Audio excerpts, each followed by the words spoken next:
సొగసరి వారి grand sari exhibition factory prices కే mega sale weavers prices కే అందుబాటులోకి తీసుకొస్తున్నారు.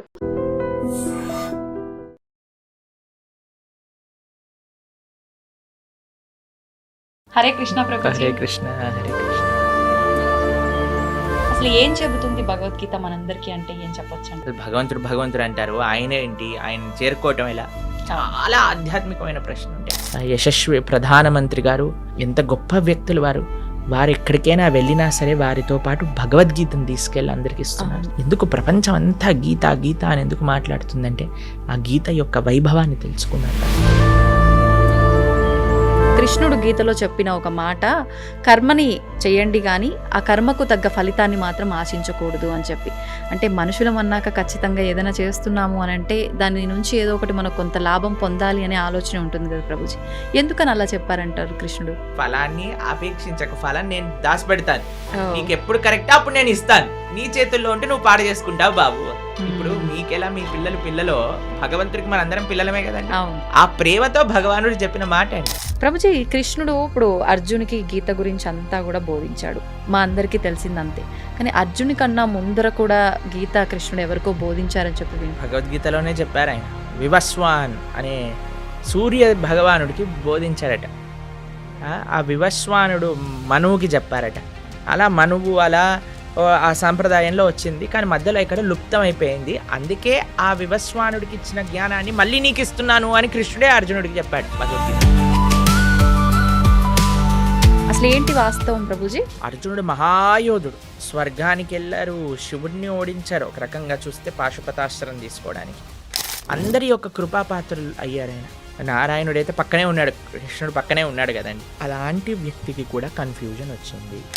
మా దేశం నుంచి దోపిడీ చేసి, ఎంత దోపిడీ చేశారో తెలుసా అండి బ్రిటిష్ వాడు? 43 ట్రిలియన్ డాలర్స్. ధర్మార్థ కామ మోక్షాలు అంటుంటారు. ధర్మ అర్ధ కామ మోక్ష. ధర్మాన్ని అర్ధాన్ని కలపండి, కామాన్ని మోక్షాన్ని కలపండి.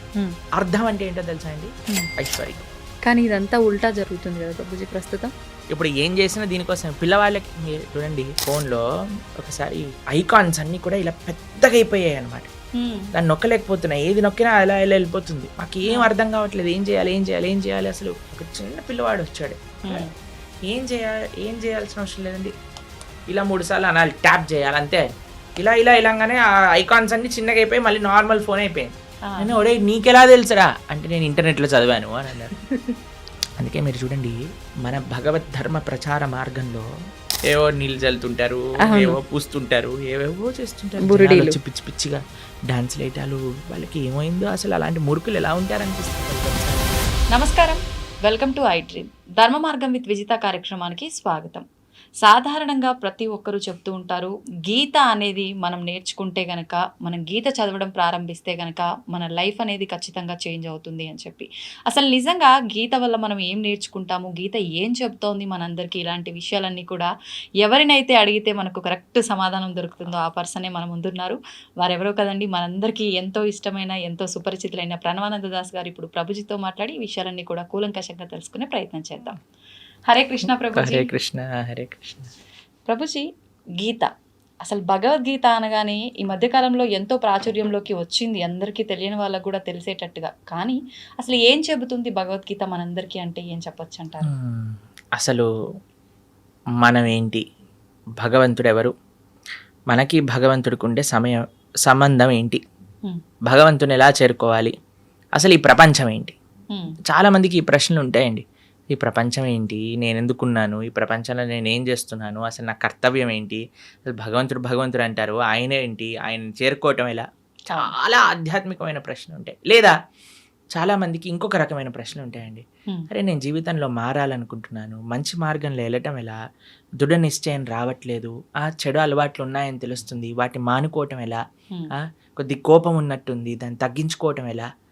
ఎన్నో రకములైన ఉంటాయి. మనం ప్రపంచాన్ని అన్యాయాలు చూస్తున్నప్పుడు మనకు అనిపిస్తుంది, అరే ఈ అన్యాయం ఎందుకు జరుగుతుంది, అరే వీడికి ఇలా ఎందుకైంది, అయ్యో ఆయన అలా ఉంటాడు, ఆయన అంత గొప్పవాడు ఎలా అయిపోయాడు, ఇలాంటివి ఎన్నో ప్రశ్నలు ఉంటాయి.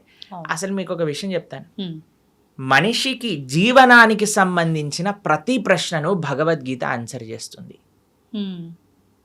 మనిషికి సంబంధించిన ఇప్పుడు లైఫ్ స్టైల్ అంటాం కదా, కొంతమంది రాస్తారు లైఫ్ స్టైల్ అని. ఆ లైఫ్ స్టైల్కి సంబంధించిన ప్రతి విషయం, లైఫ్కి సంబంధించిన ప్రతి విషయం. మీరు అనుకోవచ్చు, అరే ప్రభుజీ భగవద్గీత యుద్ధ భూమిలో మాట్లాడింది కదా, అది జీవనాన్ని గురించి. యుద్ధంలో మాట్లాడినా భగవంతుడు జీవితం గురించి మాట్లాడాడు. మన చూడండి, మీకు ఒక విషయం చెప్తాను. మన డే టు డే జీవనం కూడా ఒక యుద్ధమే. అలా అనిపిస్తుందా మీకు? అనిపిస్తుంది కదా. ఎందుకంటే మనతో మనం యుద్ధం, మనసుతో యుద్ధం, ఇంట్లో వాళ్ళతో యుద్ధం, వర్క్ లైఫ్లో యుద్ధం, అదంతా కాంపిటీషన్, ఒక పోరాటమే కదండి. ఆ పోరాటంలో భగవంతుడు ఈ పోరాటాన్ని నెగ్గేది ఎలా అని అర్జునుడికి ఉపదేశం చేసింది భగవద్గీత. మీరు చూడండి, కొన్నిసార్లు మనం ఏదైనా వస్తువు కొన్నాం అనుకోండి, ఒక ఫోన్ కొన్నాము లేదా ఒక మషీన్ కొన్నాం అనుకోండి, దాంతోపాటు ఒక మాన్యువల్ వస్తుంది. మాన్యువల్ని చదివామనుకోండి, చాలా ఈజీ. ఏ బటన్ నొక్కితే ఎలా యూజ్ చేయాలి, ఏం చేయాలి, ఏది చేయాలని. మొన్న ఏమైందంటే మా ఫోన్లో ఒకసారి ఇలా ఏమంటారు, ఆ ఐకాన్స్ అన్నీ కూడా ఇలా పెద్దగా అయిపోయాయి అనమాట. దాన్ని నొక్కలేకపోతున్నా, ఏది నొక్కినా అలా వెళ్ళిపోతుంది. మాకు ఏం అర్థం కావట్లేదు, ఏం చేయాలి. అసలు చాలా కంగారు వేసింది. ఎందుకంటే మా సేవలో ఉంటాం కదా, సేవకు సంబంధించిన ఏదన్నా ఫోన్ వచ్చినా అటెండ్ అవ్వాలి. ప్లస్ మా గురువు గారి ప్రవచనాలన్నీ అందులోనే ఉంటాయి, శ్రవణం చేయడానికి ఉండదు మాకు. మేము కంగారు పడిపోతుంటే ఒక ఆయన అన్నారు, ఒక చిన్న పిల్లవాడు వచ్చాడు, ఏం చేయాల్సిన అవసరం లేదండి, ఇలా 3 సార్లు అనాలి, ట్యాప్ చేయాలి అంతే. ఇలాగానే ఆ ఐకాన్స్ అన్ని చిన్నగా అయిపోయి మళ్ళీ నార్మల్ ఫోన్ అయిపోయింది. నేను ఒడే నీకెలా తెలుసురా అంటే, నేను ఇంటర్నెట్లో చదివాను అని అన్నారు. చూడండి, మనకి దేనికైనా అవగాహన ఉందనుకోండి. నాకు చాలా పెద్ద ప్రాబ్లం అనిపించింది. ఫోన్ పోయింది, ఫోన్ పోతే ప్రవచనాలు పోయాయి, కాంటాక్ట్స్ పోయాయి అని నేను కంగారు పడుతున్నా. కానీ చదివిన వాడు వచ్చాడు, ప్రశాంతంగా టిక్ టిక్ టిక్ అన్నాడు, ఫోన్ బాగా చేసేసాడు. అతనికి ఎంత సులువుగా అయిపోయింది, ఎందుకంటే దానిపైన అవగాహన ఉన్నది. కాబట్టి మన జీవితంలో మనకు కొన్నిసార్లు అవగాహన లేకపోయేసరికి కంగారు ఎక్కువైపోతుంది, టెన్షన్లు ఎక్కువైపోతాయి, ఏం చేయాలి అనిపిస్తుంటుంది, ఉక్కిరి బిక్కిరి అయిపోతా. కానీ అవగాహన తెలుసుకుంటే జీవితంలో ఈ కష్టం వచ్చినప్పుడు ఎలా ఉండాలి, ఈ ప్రశ్న వచ్చినప్పుడు దానికి సమాధానం ఏంటి, ఆ అవగాహన మనకి ఇచ్చేది ఎవరు? ఈ ప్రపంచాన్ని సృష్టి చేసిన వారే ఆ అవగాహన ఇచ్చారనుకోండి, ఇంకెంత బ్రహ్మాండంగా. ఇప్పుడు చూడంండి, ఒక మెషిన్ ఎలా వాడాలని తయారు చేసిన వాడే ఇస్తాడు కదా. తయారు చేసిన వాడు ఇచ్చిన మాన్యువల్ని వదిలేసి అందరి ఇంట్లోకి వెళ్ళి, అరే నీకు ఇలా తెలుసారా అంటే వాడు చెప్పకపోవచ్చు, తప్పు చెప్పచ్చు, ఏదైనా చెప్పచ్చు. కానీ ఎవరైతే ఆ మెషిన్ తయారు చేశారో వాడిని అడిగితే ఎంత బెస్ట్ అండి. అదే భగవద్గీత. ప్రపంచాన్ని తయారు చేసిన వ్యక్తియే ప్రపంచం ఏంటి, నన్ను తయారు చేసిన వ్యక్తియే నువ్వేంటి, ఈ యొక్క కర్మాన్ని తయారు చేసిన వ్యక్తియే అసలు కర్మ ఏంటి, ఏం చేయాలి ఏం చేయకూడదు, మొత్తం అసలు జీవనానికి సంబంధించిన విషయాలన్నీ భగవద్గీతలో సాక్షాత్తుగా పరమాత్మ అర్జునుడికి చెప్పారు. అందుకే ప్రతి మనిషి, ప్రతి హిందువు కాదండి, ప్రతి మనిషి భగవద్గీత తెలుసుకొని తీరవలసినదే. చిన్న పిల్లల నుంచి వృద్ధుల వరకు ఎంత త్వరగా జీవితంలో మనం భగవద్గీత తెలుసుకోగలిగితే మన జీవనం అంత బాగుంటుంది. ఇప్పుడు చూడండి, మనం ఒక మెషిన్ తెచ్చాము, ఏదేదో వాడేసాము. ఒకసారి ఒకళ్ళు అడిగారనమాట, ఇది ఏంటి ప్రభుజీ లోపల పెట్టాము, బేక్ అవ్వట్లేదు అని. చాలాసేపు ఆలోచించి ఏమైందబ్బా అని మొత్తం పుష్ అని ఇట్లా పొంగింది, మళ్ళీ లోపలికి వెళ్ళిపోయింది అనమాట. అంత అయిపోయాక మొత్తం మాడిపోయింది, తీసేసరికి పొగలన్నీ వస్తున్నాయి. దాని తర్వాత మాన్యువల్ చదువుతున్నాయి. అది చేసిందంతా మాడిపోయాక చదవటం వల్ల ఏమి లాభం ఉంది చెప్పండి. తీసుకున్నప్పుడే చదివేసి లోపల పెట్టుంటే ఎంత బాగుండేది, కేక్ ఎంత బాగా వచ్చేది, అవునా కాదా చెప్పండి. అలానే జీవితం మొత్తం కష్టాలు పాలైపోయి, గొడవల పాలైపోయి, ఇబ్బందుల పాలైపోయి, లాస్ట్కి ఎప్పుడో నేను భగవద్గీత చదువుతా అనటం ఎంత అన్యాయం చెప్పండి. అందుకే పిల్లలకి నేర్పించాలి రామాయణం, భగవద్గీత. అప్పుడు వాళ్ళు మంచి మార్గంలో వెళ్ళగలుగుతారు. అందుకోసమే మనం ఒక కార్యక్రమాన్ని చేపట్టామన్నమాట. 7 జూలై తొలి ఏకాదశి మరుసటి రోజు. తొలి ఏకాదశి అంటే తెలుగు వాళ్ళందరికీ ఒక మంచి పండగ, అంటే ఒక కొత్త ప్రారంభం అలా అనుకుంటున్నాం. కాబట్టి తొలి ఏకాదశి, పరమ పవిత్రమైన ఏకాదశి తర్వాత నుంచి వచ్చే ద్వాదశి రోజు నుంచి సాయంకాలం పూట 7:30 గంటల నుంచి ప్రతిరోజు 18 రోజుల పాటు 18 అధ్యాయాలు భగవద్గీత పూర్తి చేయబోతున్నాను చెప్పడం. కాబట్టి ఎవరైతే మీ ప్రేక్షకులు ఉన్నారో చక్కగా అటెండ్ అయ్యారనుకోండి, మొత్తం భగవద్గీత ఏం చెప్తుంది, భగవానుడు మనకి ఏం చెప్పాలనుకుంటున్నా 18 రోజులు కేవలం రోజుకి 2 గంటలు ఇవ్వటం చేత అర్థమైపోతుంది. దాని తర్వాత జీవనం చాలా సులభం అవుతుంది. ఆ వినటము, విన్న వాటిని అర్థం చేసుకోవటం, అర్థం చేసుకున్న దాన్ని ఆచరించటం. ఇంకో విశేషం ఏంటంటే ఎవరైతే ఈ 18 రోజులు కోర్స్ అటెండ్ అయ్యి మనం ఒక చిన్న క్విజ్ లాగా పెట్టబోతున్నాం, దాంట్లో అన్నింటిలో కరెక్ట్ మార్కులు వచ్చిన వాళ్ళందరికీ కూడా మనము ప్రత్యక్షంగా స్వామి యొక్క భగవత్ ప్రసాదం, జగన్నాథుడి యొక్క ప్రసాదం, దాంతోపాటు ఒక సర్టిఫికెట్ కూడా మనం సైన్ చేసి పంపించడం జరుగుతుందన్నమాట. ఆశీర్వచనంగా వారికి భగవద్గీత కోర్స్ 18 రోజులు పూర్తి చేశారు అనేటట్టుగా. కాబట్టి చక్కగా అందరూ ప్రేక్షకులకు ఒక మంచి అవకాశం, సదవకాశం. ఎందుకంటే ఇప్పుడిప్పుడే స్కూల్ స్టార్ట్ అయ్యాయి కదండి, మనకి ఇవే ఉండవు, ఇంకా హడావిడ్లే ఉండవు, పిల్లలకి ఎగ్జామ్లే ఉండవు. కాబట్టి చిన్న పిల్లల నుంచి పెద్దవాళ్ళ వరకు అందరు చక్కగా 7:30కి ప్రారంభం అవుతుందంటే ఆఫీసుల నుంచి వచ్చేస్తారు, అన్నిటి నుంచి వచ్చేస్తారు. కాబట్టి జాగ్రత్తగా ఒక 18 రోజులు కేవలం 2 గంటలు ఇవ్వటం చేత మంచి భగవద్గీత జ్ఞానాన్ని అర్థం చేసుకున్న వాళ్ళం అవుతాం. ఎందుకంటే అండి ప్రపంచంలో ఎక్కడికి వెళ్ళినా సరే భగవద్గీతను ఆదర్శంగా చూస్తున్నారు, భగవద్గీత నుంచి అందరు నేర్చుకుంటున్నారు. మనం సనాతన ధర్మంలో పుట్టి, భారతదేశంలో పుట్టి మనము ఆచరించకపోతే, అర్థం చేసుకోకపోతే ఎంత అన్యాయం చెప్పండి. నిజంగానే. కాబట్టి మీకు ఒక విషయం చెప్తాను. ప్రభుపాదుల వారు లండన్కి వెళ్ళారనమాట. లండన్కి వెళ్ళినప్పుడు అక్కడ ఉండే వాళ్ళందరూ అన్నారు, Swamiji why did you come to our country, మీరేం తీసుకెళ్ళడానికి వచ్చారు మా దేశానికి అన్నారు. అయితే ప్రభుపాదుల వారు అన్నారు అనమాట, మీరు మా దేశాన్ని అతలాకుతలం చేసి, మా దేశం నుంచి దోపిడీ చేసి, ఎంత దోపిడీ చేశారో తెలుసా అండి బ్రిటిష్ వాడు, 43 ట్రిలియన్ డాలర్స్ ఇక్కడ నుంచి దోపిడీ చేసి తీసుకెళ్ళాడు వాడు. అంటే అంత డబ్బు 43 ట్రిలియన్ డాలర్స్ వర్త్ చేసేవన్నీ కూడా దోపిడీ చేశారు. మేము లండన్కి వెళ్ళాం కదా మొన్న, అక్కడ లండన్ మ్యూజియం అని ఉంటుంది, బ్రిటిష్ మ్యూజియం అని ఉంటుంది అనమాట. అక్కడికి వెళ్ళినప్పుడు ప్రభుపాదుల వారు ఒకసారి అడుగుతారు, ప్రభుపాద్ మీరు మ్యూజియంకి వెళ్ళాలనుకుంటున్నారంటే, ఓ స్టోలెన్ ప్రాపర్టీ అని అంటారు ప్రభుపాదుల వారు. అక్కడికి వెళ్తే అన్ని కోహినూర్ డైమండ్ మన విగ్రహాలు, మన ఇక్కడ నుంచి ఎత్తుకెళ్ళిన విగ్రహాలు, ప్లేట్లు, బంగారు గ్లాసులు, వెండి కంచాలు, వెండి పదార్థాలు, ఇవన్నీ అసలు వందల కొద్ది వస్తువులన్నీ అక్కడ ఉన్నాయి. మన సంపద అంతా అక్కడ మ్యూజియంలో పెట్టారు. మనం ప్రపంచంలోనే అందరికి మార్గాన్ని చూపించి అంత గొప్ప దేశంగా ఉన్న మన దేశం పైన పీక్కొని వాళ్ళంతా లూటీ చేసి వాళ్ళ అనవసరమైన వాళ్ళకుండే అలవాట్లు, వాళ్ళకుండే పైశాచికత్వాన్ని అంతా జనాలకి అబ్బి, ఇప్పుడు కొంతమంది ఎలా తయారయ్యారటండి, బ్రిటిష్ వాడిని కీర్తిస్తున్నాడు. ఎందుకు సనాతన ధర్మానికి, ఎందుకు సనాతన ధర్మం అన్నిటికంటే సేఫ్ అంటే తల్లిదండ్రుల పట్ల, దేశం పట్ల, నీ యొక్క సమాజం పట్ల బాధ్యతని నేర్పిస్తున్న ధర్మం ఏదైనా ఉంటే అది సనాతన ధర్మమే. కొంతమంది నిజమైన నీకు మంచి చేసిన వాడు బ్రిటిష్ వాడు అని చెప్పి వాడి వెనకాల వాడికి ప్రణామం చేస్తున్నారు. అలాంటి వాళ్ళు ఈ దేశానికి పట్టిన ఒక అన్నిటికంటే పెద్ద వ్యాధి అని చెప్పచ్చు. ఆ దేశాన్ని విభజన చేయడానికి ప్రయత్నం చేస్తున్నారు వాళ్ళు. కాబట్టి మన వాళ్ళు ఎలా మూర్ఖుల్లా వాళ్ళ వెనకాల పోతున్నారో నాకు తెలియదండి. దేశాన్ని అతలాకుతలం చేసి మొత్తం తీసుకెళ్ళిపోయారు ఇక్కడ నుంచి. అలాంటి ప్రభుపాదుల వారిని అడిగారు, మీరేం తీసుకోవడానికి వచ్చారు నా దేశం నుంచి అంటే ప్రభుపాదుల వారు అన్నారు, మీరు వందల సంవత్సరాలు లూటీ చేసి తీసుకెళ్లారు మా దగ్గర నుంచి, అన్నిటికంటే విలువైన వస్తువైన భగవద్గీతను తీసుకెళ్ళలేదు, భారతదేశ సనాతన ధర్మం యొక్క ఆధ్యాత్మికత తీసుకెళ్ళలేదు, కానీ నేను వచ్చాను అది ఇవ్వడానికి మీకు అని చెప్పారు. అది గొప్ప విషయం. ప్రపంచము భారతదేశం వైపు చూస్తుంది. మన యశస్వి ప్రధానమంత్రి గారు ఎంత గొప్ప వ్యక్తులు వారు ఎక్కడికైనా వెళ్ళినా సరే వారితో పాటు భగవద్గీతను తీసుకెళ్ళి అందరికి ఇస్తున్నారు. చూసారా? మొన్న కలిసినప్పుడు వారు అమెరికా, నాకు తెలిసి పంచతంత్ర శుభవిలాస్ ప్రభు అని ఉంటారు, మా ఆలయంలోనే ఉంటారు వారు. శుభవిలాస్ ప్రభు రాసిన పంచతంత్ర పుస్తకాన్ని గిఫ్ట్గా ఇచ్చారు, భగవద్గీతను గిఫ్ట్గా ఇస్తున్నారు. ఎందుకు ప్రపంచం అంతా గీత గీత అని ఎందుకు మాట్లాడుతుందంటే ఆ గీత యొక్క వైభవాన్ని తెలుసుకున్నారు కాబట్టి. మొన్న మేము ప్రపంచవ్యాప్తంగా మీరు అన్నారు కదా ఇందాక తిరిగి వచ్చాం, ఏం చెప్పాం? గీత గురించి. కాబట్టి మన హిందువులు సనాతన ధర్మంలో ఉండేవాళ్ళు ప్రాథమికంగా భగవద్గీతను నేర్చుకోవాల్సినదే.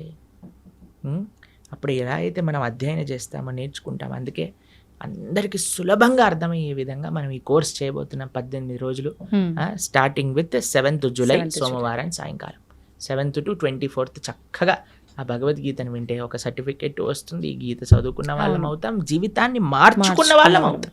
వాస్తవం ప్రభుజీ. నిజంగా అంటే మంచి ఆలోచన ప్రభుజీ. ఇప్పుడు ఈ మధ్య కాలంలో భగవద్గీత చదవాలి, ఇంట్లో పెట్టుకున్నంత మాత్రాన సరిపోదు. ఖచ్చితంగా పుస్తకం తెరిచి అసలు ఏముందనే విషయాన్ని తెలుసుకునే ప్రయత్నం చేయాలి అంటారు గానీ, అంటే కొన్నిసార్లు పుస్తకం తీసి చదువుతున్నప్పటికీ అది ఎన్నోసార్లు చదివినా కొన్నిసార్లు అది అర్థం అవ్వదేమో.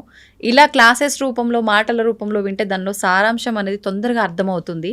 నిజంగా మీరు చేసిన చాలా మంచి ఆలోచన. అందరూ కూడా దాంట్లో పాల్గొనాలని ఆశిద్దాము. అయితే ఇంకొక క్వశ్చన్ ఏంటి నాది అనంటే, గీతకు సంబంధించే కృష్ణుడు గీతలో చెప్పిన ఒక మాట, కర్మని చేయండి కానీ ఆ కర్మకు తగ్గ ఫలితాన్ని మాత్రం ఆశించకూడదు అని చెప్పి. అంటే మనుషులం అన్నాక ఖచ్చితంగా ఏదైనా చేస్తున్నాము అని అంటే దాని నుంచి ఏదో ఒకటి మనకు కొంత లాభం పొందాలి అనే ఆలోచన ఉంటుంది కదా ప్రభుజీ. ఎందుకని అలా చెప్పారంటారు కృష్ణుడు? ఇప్పుడు మీకు ఒక చిన్న ప్రశ్న. ఇప్పుడు మీకు ఇద్దరు డాటర్స్ కదా, అవును. వాళ్ళ బర్త్డేస్కి ఫ్రెండ్స్, ఫ్యామిలీ, అమ్మమ్మ, తాతయ్యలు వాళ్ళు వీళ్ళు వచ్చారనుకోండి. ఒక్కొక్కళ్ళు వచ్చిన వాళ్ళు 2000, 5000 అన్నీ ఇస్తూ ఉన్నారనమాట వారికి. అప్పుడు మీరు ఏం చేస్తారు? బర్త్డే అయిపోయాక, నాన్న ఎన్ని వచ్చాయి మొత్తం కౌంట్ చేసి నాకు ఇవ్వు, నేను పిగ్గీ బ్యాంక్లో పెడతాను, ఎప్పుడైతే నీకు అవసరం ఉంటుందో అప్పుడు ఇస్తానని చెప్తాను. ఓ 50,000 వచ్చాయా, ఏదన్నా చేసుకో అని చెప్తారా మీరు? చెప్పం. ఏమంటారు మీరు? ఖచ్చితంగా తీసుకుంటాము, దాన్ని జాగ్రత్త పెడతారు కదా. అవును. అది మీరు వాడేసుకుంటారా? వాడం. వాళ్ళకి ఎప్పుడైతే అవసరం ఉంటుందో అప్పుడు ఇస్తారా? అదే భగవానుడు చెప్పింది. అయ్యా కర్మ చెయ్యి, ఫలాన్ని అపేక్షించకు, ఫలాన్ని నేను దాచిపెడతాను, నీకు ఎప్పుడు కరెక్టా అప్పుడు నేను ఇస్తాను, నీ చేతుల్లో ఉంటే నువ్వు పాడు చేసుకుంటావు బాబు. ఇప్పుడు మీకెలా మీ పిల్లలో భగవంతుడికి మనందరం పిల్లలమే కదండి. ఆ ప్రేమతో భగవానుడు చెప్పిన మాట అండి. అంటే ఇప్పుడు స్వామి ఏమంటున్నాడు, చాలా సింపుల్ గా మీకు ఒక విషయం చెప్తాను. ఒక ఆయన అమెరికాకి వెళ్ళాడు, చదువుకుంటున్నాడు, బాగా చదువుకున్నాడు, ఎంఎస్ చేశాడు, జాబ్ వచ్చింది. జాబ్ వచ్చాక చాలా పెద్ద శాలరీ అనుకోండి, ఓ $10,000 వస్తున్నాయి అనుకోండి. వాళ్ళ నాన్న అన్నారు, నాన్న అసలు నీకు ఎన్ని ఖర్చులు ఉన్నాయో ఒకసారి రాసి పెట్టు అనగానే, రూమ్ రెంట్కి ఇంత, తిండికి ఇంత, పెట్రోల్కి ఇంత, ట్రావెల్కి ఇంత, తర్వాత ఎక్స్పెన్సెస్, కొన్ని అడాక్ ఎక్స్పెన్సెస్, వాటన్నిటిని నాన్న నాకు ఒక 3,000 చిల్లరల్లో అయిపోతుంది అని అంటే, సరే నాన్న 3,500 నీ దగ్గర పెట్టుకో, మిగతావన్నీ నా బ్యాంక్ అకౌంట్లో వేసేయని చెప్పాడు. సరే ఆ పిల్లవాడు పాపం నాన్నగారు చెప్పారు కదా అని, నాన్నగారు చదివించారు, నాన్నగారు చెప్తున్నారు కదా అని మిగతావన్నీ వేసేస్తున్నారు. వాళ్ళ రూమ్మేట్స్ ఏమో అందరు కూడా పార్టీలకు వెళ్తున్నారు, తిరుగుతున్నారు, తిరుగుతున్నారు, అన్ని చేస్తున్నారు. వీడేమో చేయలేకపోతున్నారు, డబ్బులు లేవు కదా ఇంత. అయితే అందరు కూడా చూసావా, వీడు నాన్నకి ఇచ్చేస్తున్నాడు, డబ్బులు నాన్నకి ఇచ్చేస్తున్నాడు. వాడికి కూడా కొన్నిసార్లు డౌట్ వచ్చింది, బాధ వేసింది, అయ్యో ఎందుకు ఈయన నాన్నని డబ్బులు తీసేసుకున్నాడు.